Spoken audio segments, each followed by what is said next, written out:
Good morning student, हमारी आवाज आ रही है आप तक? मेरी आवाज आ रही है? नहीं आ रही आवाज? आर के plus two high school Tarhasi.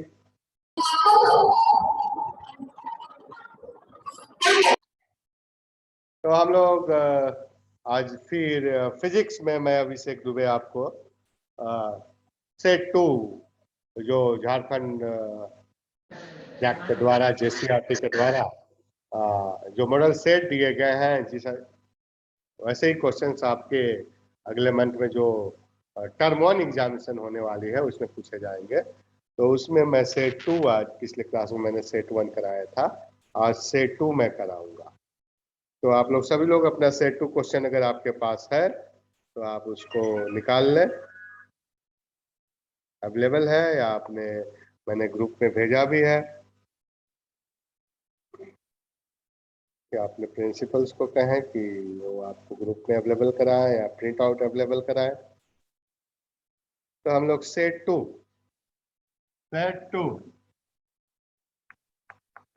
Physics physics set two चलिए। अगर हो सकता है कि मेरे पास क्वेश्चंस नहीं भी होगा तो मैं क्वेश्चन से लिखूंगा, एक एक करके सारे क्वेश्चंस का सॉल्यूशन करूंगा। तो हम लोग स्टार्ट करते हैं। क्वेश्चन नंबर वन लिखने में टाइम ज्यादा लगेंगी। अगर आपके पास क्वेश्चंस होता तो अपने प्रिंट आउट आप करा लें या प्रिंसिपल से आपको कहें कि आपको प्रिंट आउट अवेलेबल कराएं मॉडल सेट की। Two charges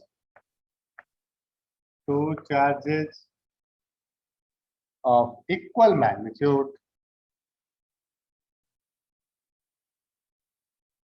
of equal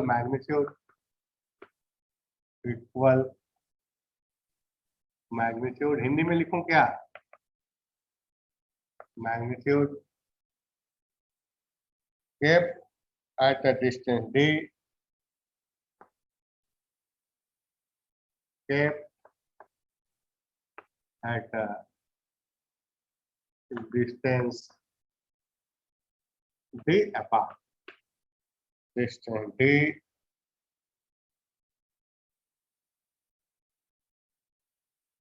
distance r लिखा हुआ r exert a force F, exert a force F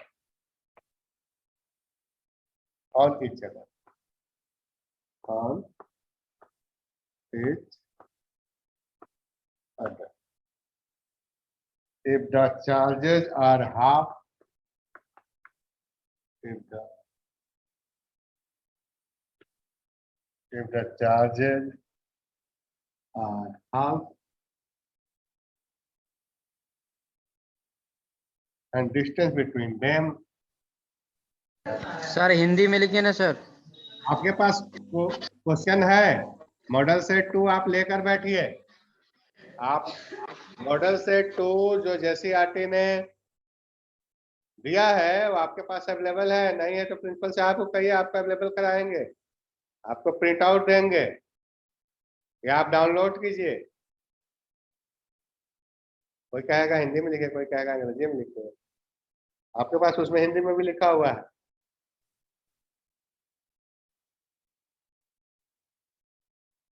and the distance between them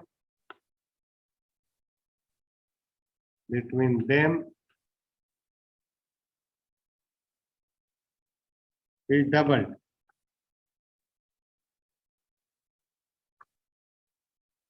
Then the new force acting on each charge. Then new force acting on each charge is.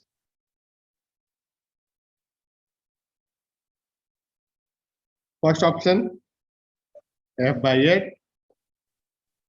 Second option F/4, third option 4F, and fourth option F/60। तो कह रहा है कि दो equal charge है, दोनों का magnitude कुछ है और r डिस्टेंस पे रखा हुआ है, फोर्स F लग रहा है। अब चार्ज को आधा कर दिए और डिस्टेंस को डबल कर दिए। तो केस 1 में क्या है, केस 1 जो है ये Q चार्ज है, यहाँ भी Q चार्ज है, ये r डिस्टेंस पे है। तो फोर्स की फॉर्मूला क्या हो गई, K Q1 into Q2 by r square, F equal to KQ square by r। ये F की वैल्यू। अब केस 2 में कहता है कि चार्ज को मैंने क्या किया, चार्ज को मैंने आधा कर दिया और डिस्टेंस को दुगना कर दिया। तो ये चार्ज हो गई Q/2 और डिस्टेंस दुगनी हो गई। दुगनी हो गई मतलब कितनी हो गई, 2r हो गई। तो फोर्स जो F डैश होगा वो क्या होगा, K into Q/2 into Q/2, K Q1 Q2, Q1 की जगह पे Q/2 और Q2 की जगह पे भी Q/2 बाई 2r स्क्वायर। तो F डैश ये हो गया K, ये हो गया Q स्क्वायर और 2 2 4 और 4 16 r स्क्वायर, इतना हुआ। और आपको KQ square by r square की वैल्यू कितनी है, F है। ये कितनी हो जाएगी जी, F/16, F/16 हो जाएगी। तो D is the correct, D is the correct. आप जानते हैं कूलम्ब्स लॉ कि दो चार्जेज अगर r डिस्टेंस से सेपरेटेड हो फ्री स्पेस में तो फॉर्मूला है K Q1 Q2 by r square. K का वैल्यू क्या होता है, 1/4 epsilon not, numerical value 9 to 10⁻9। इससे आपको एक ऑप्शन मिल गया। केस 1 में मैंने लिख दिया फोर्स का एक्सप्रेशन, केस 2 में लिख दिया और रिलेट कर दिया। ये क्वेश्चन नंबर 1 आपका हो। दूसरे क्वेश्चन देखेंगे, हिंदी में भी आपके पास अवेलेबल होना चाहिए या क्वेश्चन पेपर आप अवेलेबल करा लें, उसमें हिंदी इंग्लिश दोनों में लिखा। मैं किसी एक लैंग्वेज में लिखूंगा।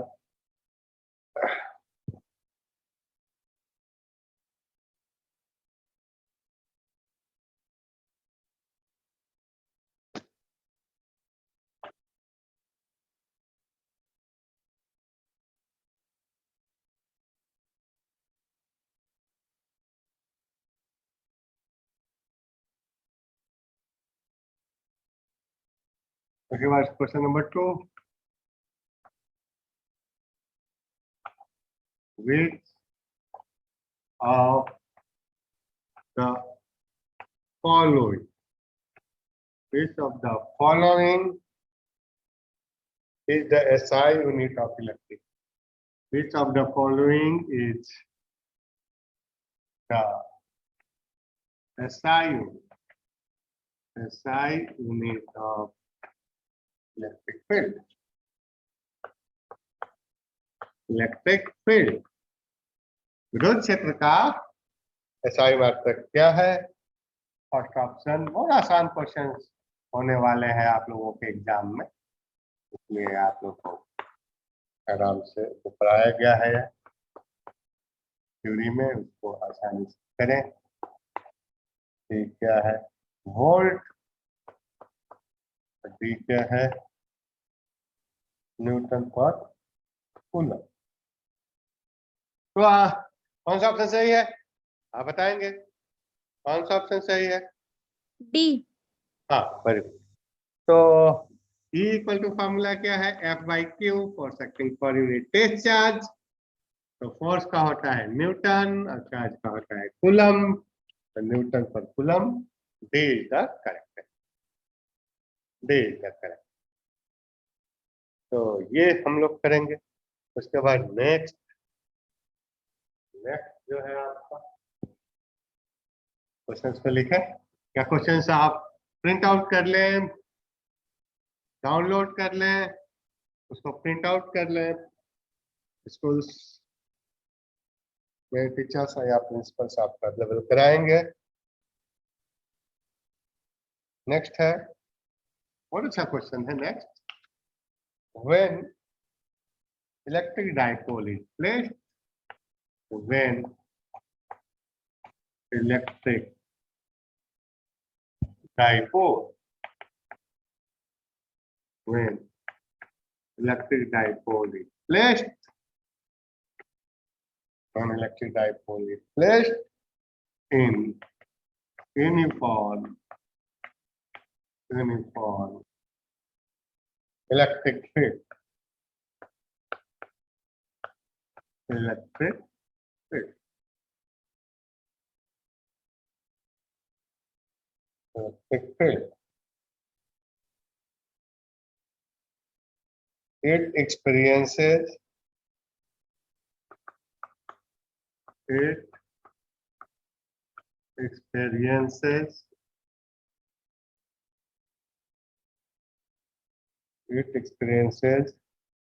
first a net force,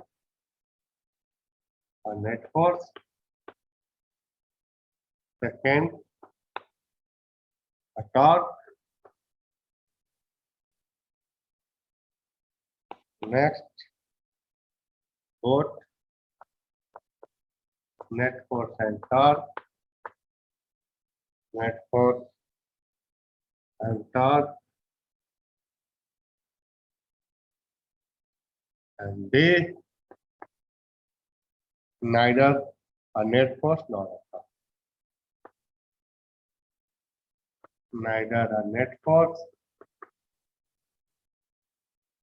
nor a torque.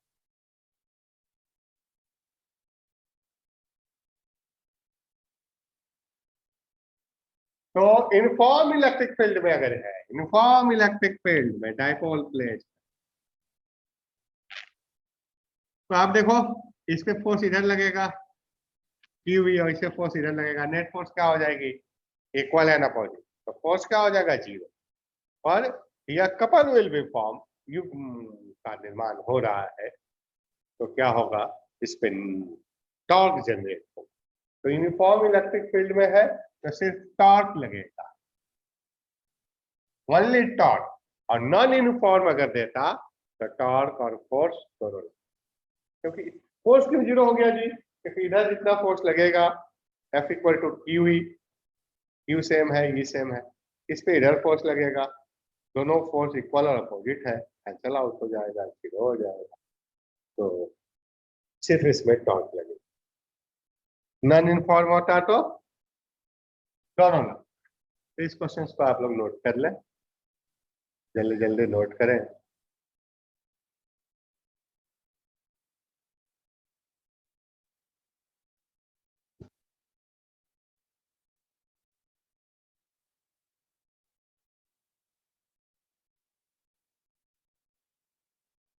उसके बाद है क्वेश्चन नंबर 4,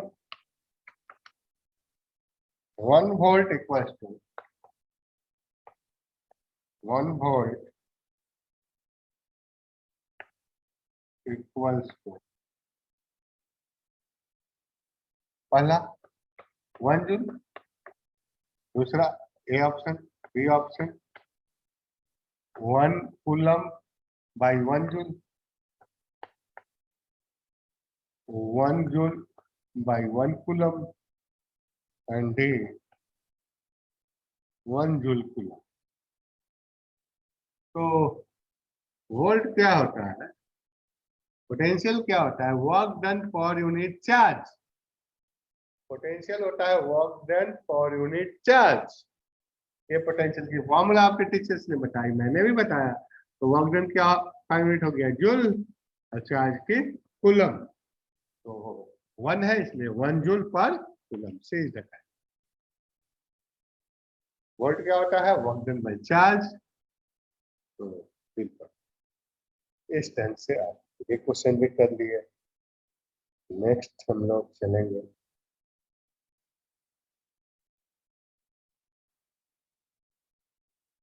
नेक्स्ट क्वेश्चन, हम लोग नोट करते चले।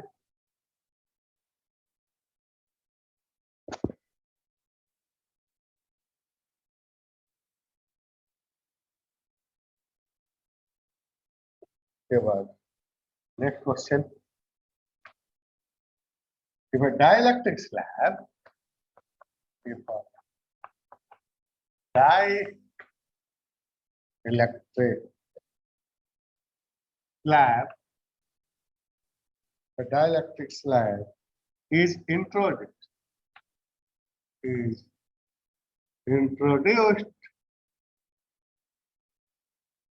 in between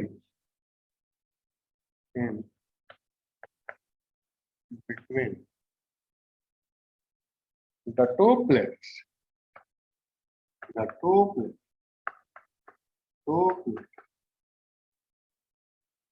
of a parallel plate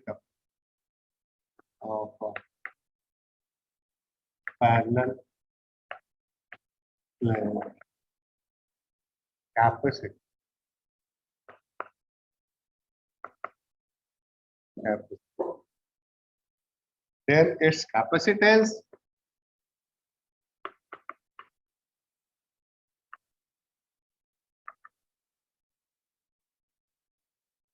Then its capacitance increases, V decreases, C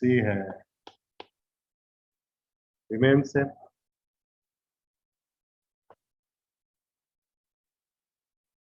B becomes C. तो आपको मालूम है डाइलेक्ट्रिक डालने के बाद क्या होती है, कैपेसिटेंस इंक्रीज हो। अगर दो पैरेलल प्लेट कैपेसिटर है, ऐसी कैपेसिटी C है। अगर इसमें मैंने डाइलेक्ट्रिक डाल दिया, जैसे डाइलेक्ट्रिक कांस्टेंट K है, जो नई कैपेसिटी होगा वो KC हो जाएगा, K टाइम्स C हो जाएगा। तो कैपेसिटी क्या होगी, इंक्रीज होगी। कैपेसिटी क्या होगी, इंक्रीज होगी।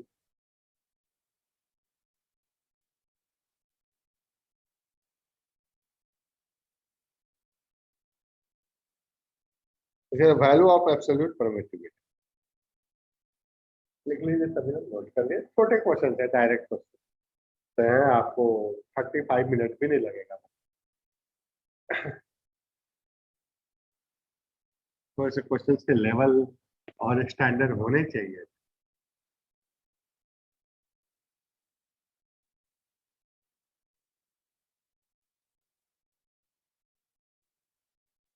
Next question, the value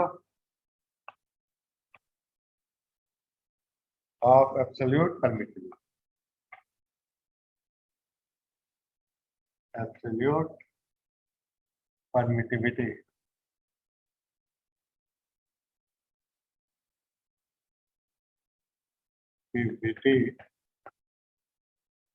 sir question number लिखते जाइए ना। और ये भैया सीरियल देते चलो, 5 6 कितना है, 6 हो गया नहीं, ठीक। परमिटिविटी ऑफ फ्री स्पेस, ठीक है, और फ्री स्पेस इज, तो परमिटिविटी ऑफ फ्री स्पेस की वैल्यू आपको याद होगी 8.85 4 10 to the power minus 12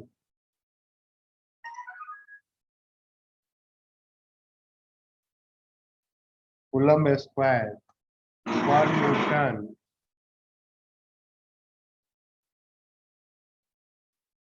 दूसरा ऑप्शन है 8.85 4 10 to the power 12 coulomb square पर न्यूटन। फिर ऑप्शन है 8854 10 to the power minus 12।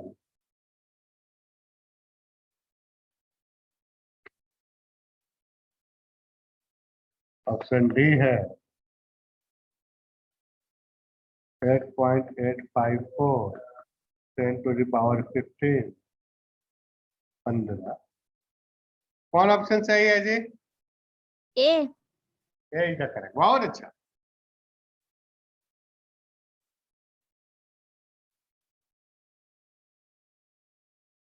ए कैसे हुआ सर? हेलो निकालो, कैसे हुआ? अरे वही 1/4 पाई एप्सिलॉन नॉट की वैल्यू होती है 9 इंटू 10⁹9। यही है free space. Epsilon naught equal to क्या हो गया? 1/4 पाई इंटू 9 इंटू 10⁹9। एक कैलकुलेट करके देखना,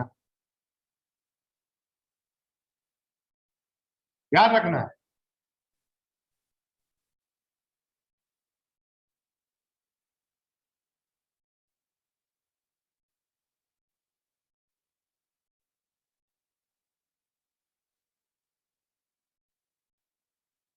तो आप इसको याद रखेंगे, सभी लोग को याद होता है कि एप्सिलॉन नॉट की वैल्यू क्या होती है? 8.85 10⁻²। नहीं कुछ पढ़ा है।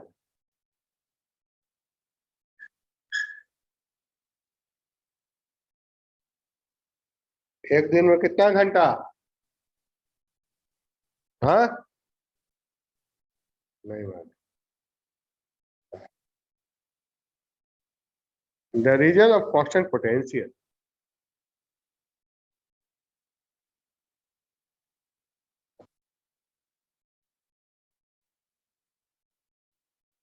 The region of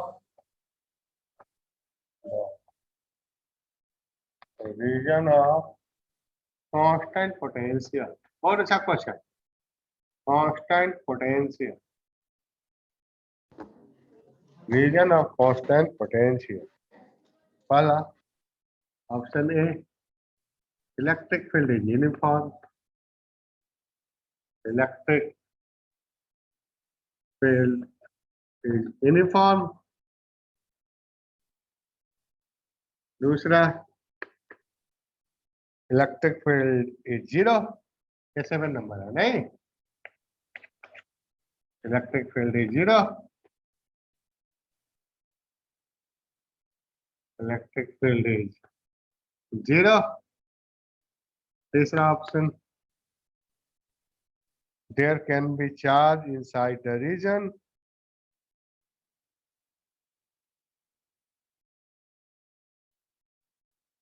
There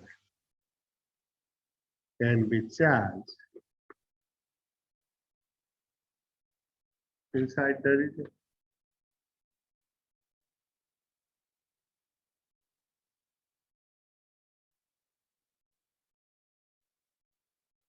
electric field होती है -dV/dr। The electric field is zero. हाँ, बहुत अच्छा। E equal to -dV/dr। तो V क्या है? कांस्टेंट है। पोटेंशियल क्या है? कांस्टेंट है। तो कांस्टेंट का डिफरेंशिएशन क्या होगा? Electric field is the zero. Zero होगा। Electric field is zero. Electric field is zero. इस रिलेशन से आप कर दिया। चलिए अगला क्वेश्चन की ओर हम लोग बढ़े।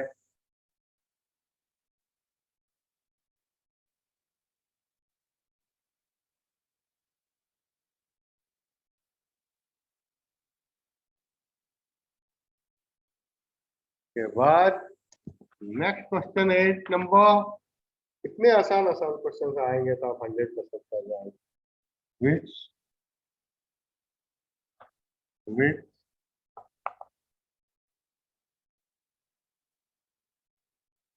विच one is not correct? Correct expression for energy stored, for energy stored in a capacity.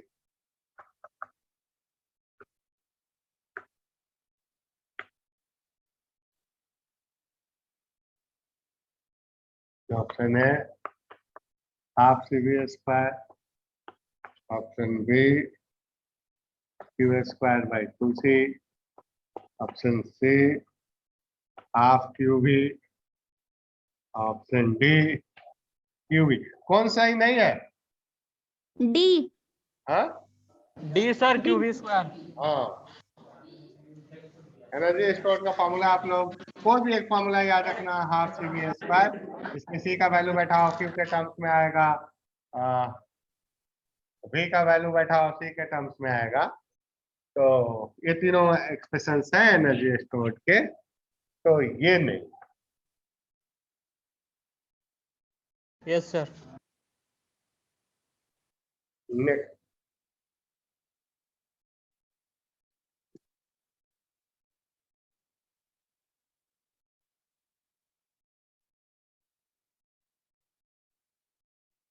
SI unit of electric flux,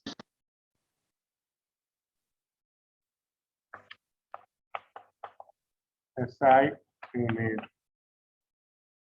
of electric flux,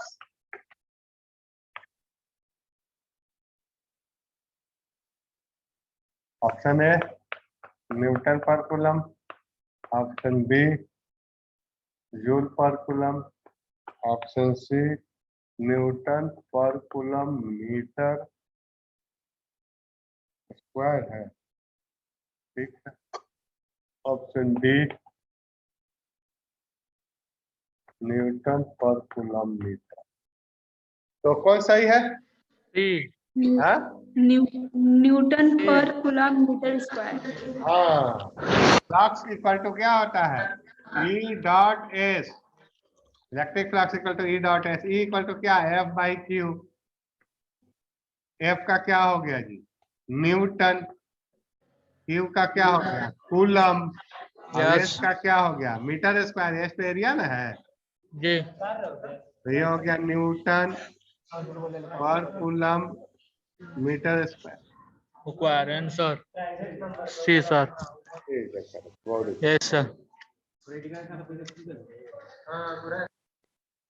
तो उसके बाद next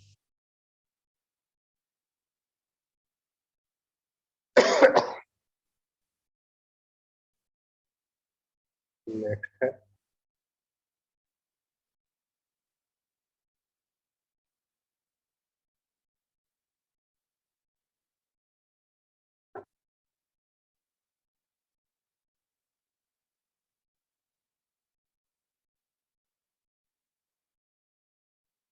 the surface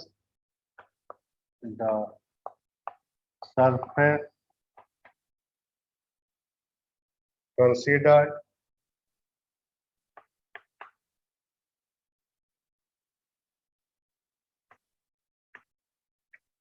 the surface considered for Gauss's law is called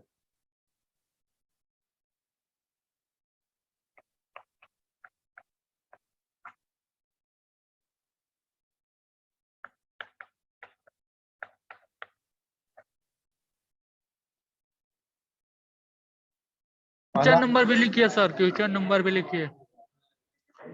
10 thank you sir. floor surface, B spherical surface, spherical surface, option D Gaussian surface, Gaussian surface, option D plane surface। सब लोग तो सब लोग क्या? ए के बाद B के बाद डी लिखे हैं सर। बी के बाद डी लिखे हैं। ठीक है, कौन सही होगा? गॉसियन सरफेस सी सर, सी।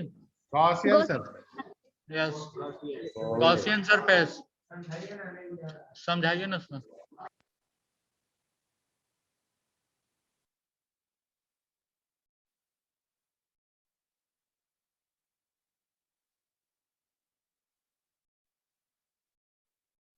उसके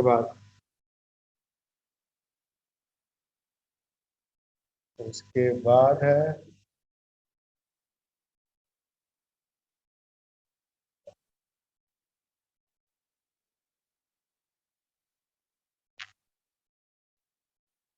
question number 11, electric charge and electric charge.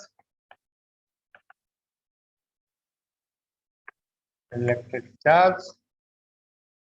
Q is placed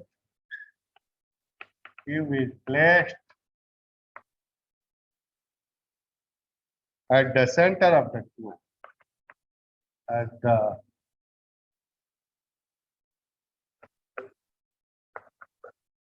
center of a cube. Offside A.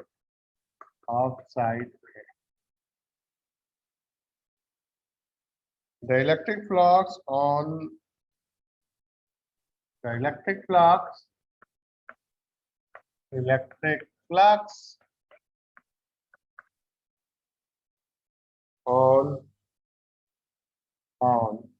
one phase, one of its phase. Option A, Q by 6 epsilon naught. Option Q बटा x 6 explain not answer होगा sir first.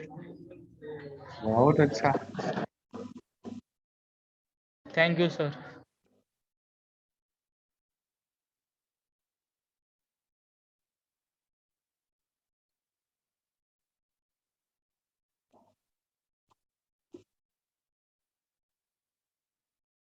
Net flux कोई एक cube है,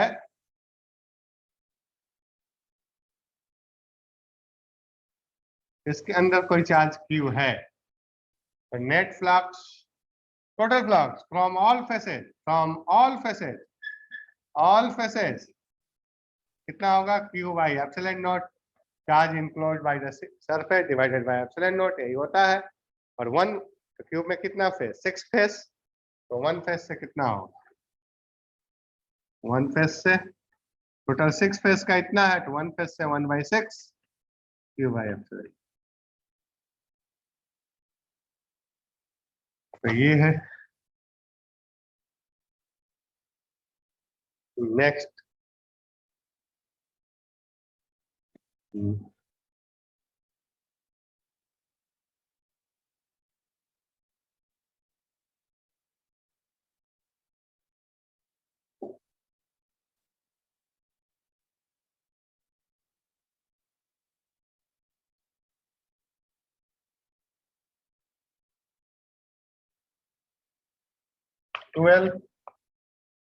Ohm's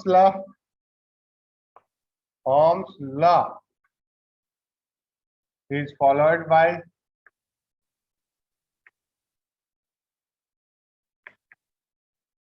first एक conductor, B semiconductor,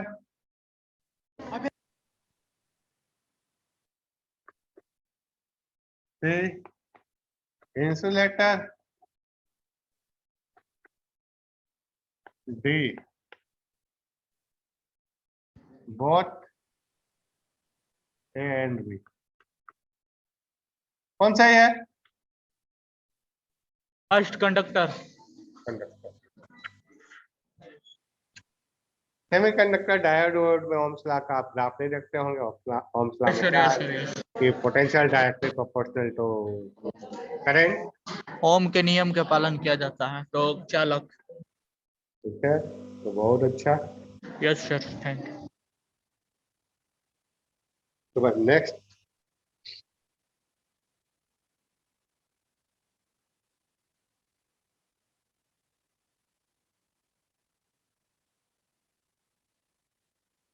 जो भी answer देंगे अपना नाम बताएंगे, अपने स्कूल के नाम के साथ, अपने स्कूल के नाम के साथ अपना नाम बताएंगे। Drift, velocity Vd varies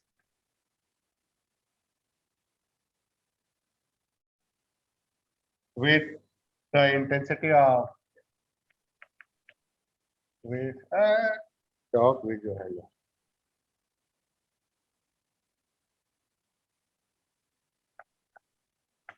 with the intensity of electric field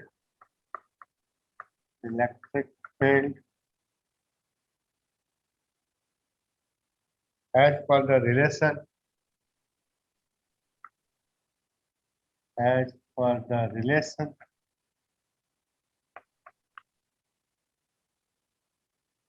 पहला option A Vd proportional to E square, option B Vd proportional to 1 by E, option C Vd proportional to some constant, and Vd proportional to E. D होगा sir.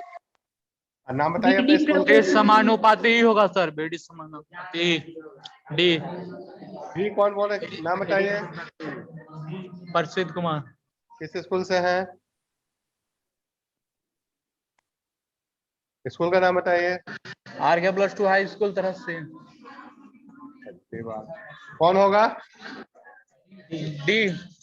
और किसी का कोई दूसरा answer? ठीक है, तो आप क्या था जी? इनिशियली इलेक्ट्रॉन क्या थे? रैंडम मोशन में थे, और जैसे ही मैंने इलेक्ट्रिक फील्ड अप्लाई किया तो इलेक्ट्रॉन्स जो opposite direction of electric field drift होने लगे, तो जो Vd हो गया, Vd जो हो गया U प्लस ए टाउ रिलैक्सेशन टाइम, ये तो 0 हमारी है, और ए जो है ये होगा F by M into tau, और जो Vd होगी F क्या होता है QE, तो E into E by M into tau, और ये वेक्टर साइन अगर ले लिया तो हम माइनस का साइन देंगे। क्या दिख रहा है? Electric field directly proportional to expression ही है हमारी, तो सही जवाब था आपका। Sir next question number 14। Question number 14, अगर आप लोग क्वेश्चन लेकर बैठेंगे तो आपको टाइम लिखने में ही ज्यादा लग जा रहा है। Kirchhoff's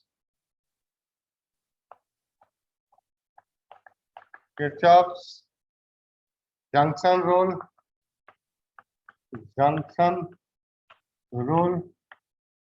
Kirchhoff's junction rule is based on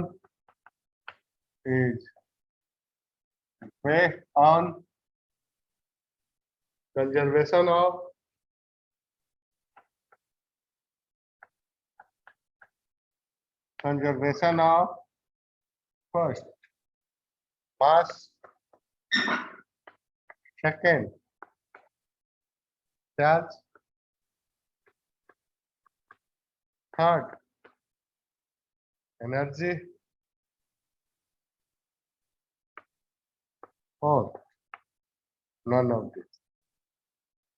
B charge. Charge होगा sir, B. Kirchhoff junction rule charge, yes sir, Kirchhoff loop rule energy. Yes sir. Model की और नीचे अगला क्वेश्चन 15 भी है कि Kirchhoff loop rule based on conservation of energy, और question number 15 भी हो गया।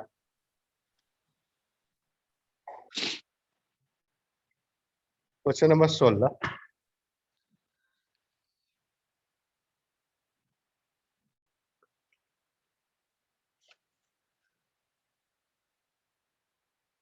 Question number 16,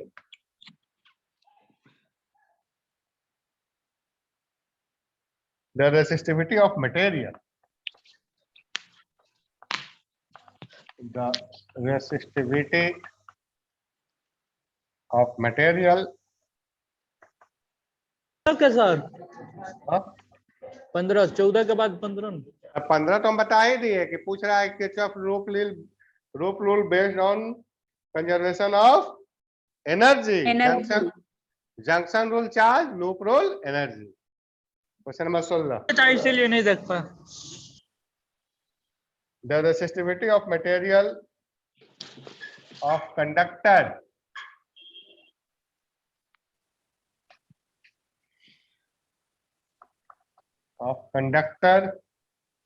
depends on.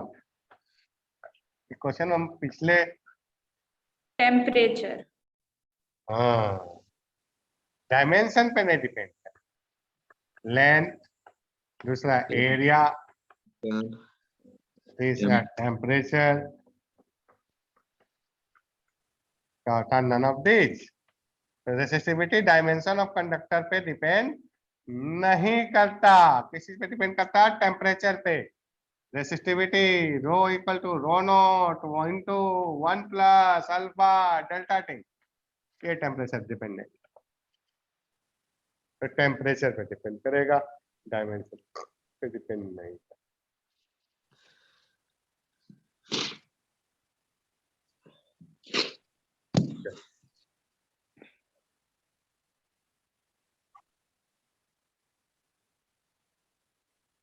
तो केमिस्ट्री क्लासेस का टाइम हो रहा है. एक क्वेश्चन और हम लोग कर सकते हैं और बाकी नेक्स्ट आपको कल फिजिक्स की क्लासेज होगी, उसमें हम लोग करेंगे. एक क्वेश्चन और 17. If n cells each of EMF E, each of EMF E and internal resistance R and internal resistance R are connected in parallel. are connected in parallel.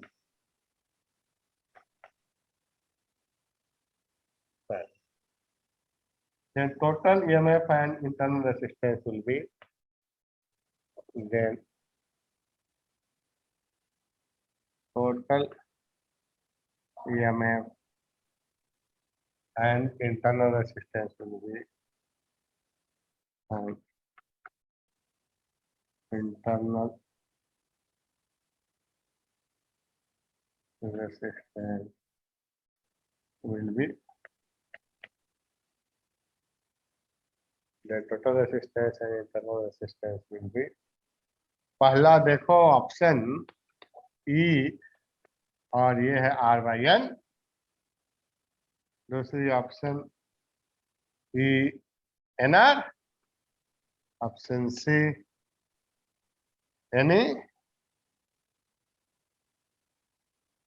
R/N, option D NE NR. कौन सा है जी? First होगा sir कौन R/N. First कौन बच्चा बताया किस school से? RK+2 हाई स्कूल तरह से सर. हाँ